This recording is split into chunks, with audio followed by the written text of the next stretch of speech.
आज हम बात करते हैं यूपीएससी के इंटरव्यू की तैयारी की। और सबसे पहले हम बात करेंगे कि इंटरव्यू की तैयारी में डीएएफ का, आपके डिटेल्ड एप्लीकेशन फॉर्म का कितना महत्व होता है। डीएएफ आप अपनी मेंस की परीक्षा से पहले भरते हैं। जब आपका प्रीलिम्स में सिलेक्शन हो जाता है, मेंस के लिए जब आप अप्लाई करते हैं तो आपको फिर से ऑनलाइन पूरा डिटेल्ड एप्लीकेशन फॉर्म भरते हैं, जिसमें आपके बारे में बहुत विस्तार से कई पन्नों में जानकारी होती है और आपका इंटरव्यू इसी डिटेल्ड एप्लीकेशन फॉर्म के आधार पर होता है। डीएएफ के कुछ प्रमुख बिंदु हैं जिस पर आपसे इंटरव्यू में सवाल पूछे जाते हैं, जैसे कि आपका जन्म स्थान, आप किस शहर में जन्मे हैं, साथ ही आप किस प्रदेश से आते हैं। तो यदि मान लीजिए आप उत्तर प्रदेश के लखनऊ से आते हैं तो लखनऊ के बारे में आपसे सवाल पूछा जा सकता है, उत्तर प्रदेश के बारे में आपसे सवाल पूछा जा सकता है। यदि आप किसी बहुत ऐतिहासिक शहर में पैदा हुए हैं, झांसी, ग्वालियर या सतारा, जिसके बारे में बहुत इतिहास है, तो आपसे अपेक्षा होगी कि आप उसके बारे में, उसके इतिहास के बारे में जानें। यदि आपका जन्म स्थान का शहर किसी प्रकार के उद्योग के लिए फेमस है, किसी प्रकार की कला के लिए फेमस है, तो आपको उसके बारे में जानकारी होनी चाहिए। आपके प्रदेश में लेटेस्ट क्या चल रहा है, किस तरह की राजनीतिक आर्थिक गतिविधियां चल रही हैं, आपको उसके बारे में जानकारी होनी चाहिए। दूसरा प्रमुख बिंदु आता है आपके कॉलेज की डिग्री, क्योंकि आप किसी न किसी विषय में स्नातक करके ही इस परीक्षा के लिए एलिजिबल होते हैं। तो यदि आपने इंजीनियरिंग की है, मैकेनिकल या इलेक्ट्रिकल या कंप्यूटर साइंस इंजीनियरिंग की है, तो आपको उस विषय के बारे में ज्ञान होना चाहिए, बावजूद इसके कि वो विषय आपने यूपीएससी में न लिया हो।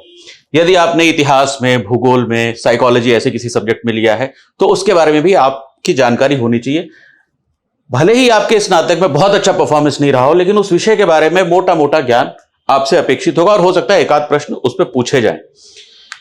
यदि आपका कोई जॉब एक्सपीरियंस है, यदि आप यूपीएससी की परीक्षा देते समय, इंटरव्यू देते समय आपने कहीं भी जॉब की है, या तो आप प्राइवेट सेक्टर में कोई जॉब करते हैं, किसी एनजीओ में जॉब करते हैं, उस जॉब के बारे में सवाल जरूर पूछा जाएगा। और यदि आपका जॉब एक्सपीरियंस है तो एक सवाल जो और पूछा जाएगा कि वाई आईएएस, जिस जॉब में आप हैं वहां से आईएएस में आप क्यों शिफ्ट करना चाहते हैं। खासकर अगर आप प्राइवेट सेक्टर या कॉर्पोरेट सेक्टर में हैं तो आपके लिए यह सवाल भी बहुत महत्वपूर्ण हो जाता है और इसका जवाब बहुत पर्सनल होना चाहिए, जो आपको सूट करता है, ऐसा आपको तैयारी करनी चाहिए।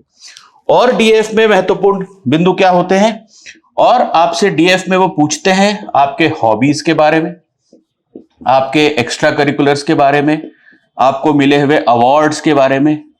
इसमें अलग अलग लोग अलग अलग चीजें लिखते हैं। हम अलग से एक लेक्चर केवल हॉबीज के बारे में भी करेंगे, लेकिन इसमें यदि आपको किसी तरह का पुरस्कार मिला है, आपने स्पोर्ट्स में कोई पुरस्कार प्राप्त किया है, हॉबीज में आपने म्यूजिक या डांस आपकी हॉबी लिखी है, या एक्स्ट्रा करिकुलर्स में आपने बच्चों को पढ़ाना या किताबें पढ़ना, ऐसी कोई चीज लिखी है, तो उसके बारे में वो आपसे सवाल पूछेंगे।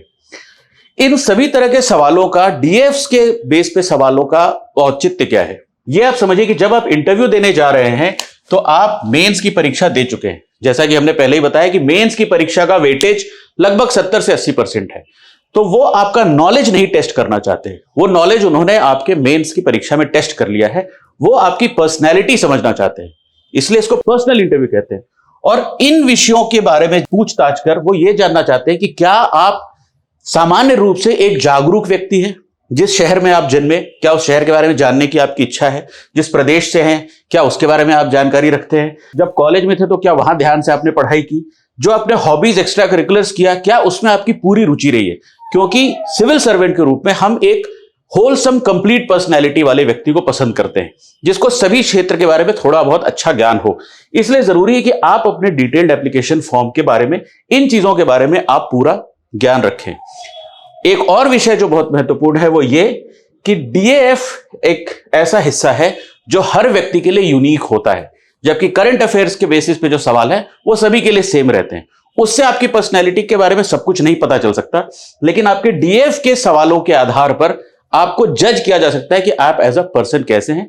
इसीलिए इन विषयों पर, और भी डीएफ में जो आपने और विषय लिखे, उन विषयों पर अगर आप अलग अलग तैयारी करें, और मैं ये भी कहूंगा कि आप इसमें क्या क्वेश्चंस आपसे पूछे जा सकते हैं उसकी भी तैयारी करें, तो आप उसके उत्तर पहले से तैयार रख सकते हैं। उदाहरण के लिए, मेरा जन्म स्थान झारखंड प्रदेश के बोकारो स्टील सिटी में हुआ, तो मैंने ये तैयारी रखी थी कि बोकारो स्टील सिटी क्यों कहा जाता है, वहां का स्टील प्लांट है, क्योंकि मेरे कॉलेज की डिग्री मैकेनिकल इंजीनियरिंग की थी, मैं एक इंजीनियर हूं, तो मुझसे अपेक्षा की जाती थी कि मैं स्टील प्रोडक्शन के बारे में भी जानूं। और मुझसे इंटरव्यू में पूछा भी गया, मैं झारखंड से हूं, तो झारखंड में आदिवासी विकास के क्या विषय है, गरीबी के क्या विषय हैं, आर्थिक उत्थान के क्या विषय हैं। वो खनिज रिच प्रदेश है, खनिज के बारे में सवाल।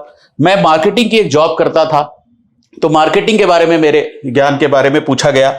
मेरे हॉबीज, मेरे एक्स्ट्रा करिकुलर्स, मेरे अवार्ड्स, इन सब के बारे में हर इंटरव्यू में सवाल पूछा गया। और जितने भी लोग जो यूपीएससी सिलेक्ट हुए हैं उन सब से इसके बारे में सवाल पूछा जाता है। ये सबसे आसान हिस्सा है तैयार करने के लिए, क्योंकि ये हिस्सा आपके लिए बिल्कुल आपका पर्सनल हिस्सा है। इसका सही जवाब केवल आपको पता है, और आप जो भी जवाब देंगे वो एक सही और अच्छा जवाब होगा। इसलिए इंटरव्यू की तैयारी के लिए मैं विशेष रूप से कहूंगा कि अपने डिटेल्ड एप्लीकेशन फॉर्म के एक एक बिंदु पे आप संभावित प्रश्नों को लिखें, उसके उत्तर तैयार करें, और आप इंटरव्यू का 50 से 60% हिस्सा जो आपके डीएफ के अराउंड होगा उसमें आप बहुत अच्छे उत्तर दे सकेंगे।